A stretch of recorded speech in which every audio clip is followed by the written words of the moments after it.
আমরা অনেকে মনে করি যে আমাদের এই যে সায়েন্স এন্ড টেকনোলজিক্যাল অ্যাডভান্সমেন্টের যুগে আমরা বোধহয় খুব সুখে আছি, আমাদের দাদা পরদাদারা বোধহয় এত সুখ করে যায় নাই। ওনারা যে সুখ করে গেছে তা আমরা চোখেও দেখিনি। আমার দাদা পরদাদারা যে সুখে লাইফ লিড করেছে তার অর্ধেকও আমরা করতে পারি।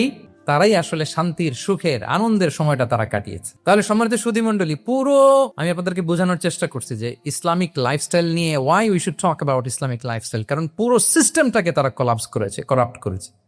Food habit, on the lifestyle, on the sleeping style, সব চেঞ্জ করেছে। তো এই জন্য আল্লাহর দেয়া ফিতরাতকে যেন আমরা প্রিজার্ভ করি, আমরা সচেতন হই। এখনই যদি সচেতন না হই, ডিজাস্টার আমাদের জন্য অপেক্ষা করছে। Just wait and see. তাহলে ইসলামিক লাইফস্টাইল হচ্ছে একটা ফিতরা বেসড লাইফস্টাইল। এই ফিতরাকে আমাদেরকে প্রিজার্ভ করতে হবে। তাহলে 3টা পয়েন্ট বলে ফেলছি অলরেডি, যদি আপনাদের মনে থাকে। প্রথমে কি বলেছিলাম?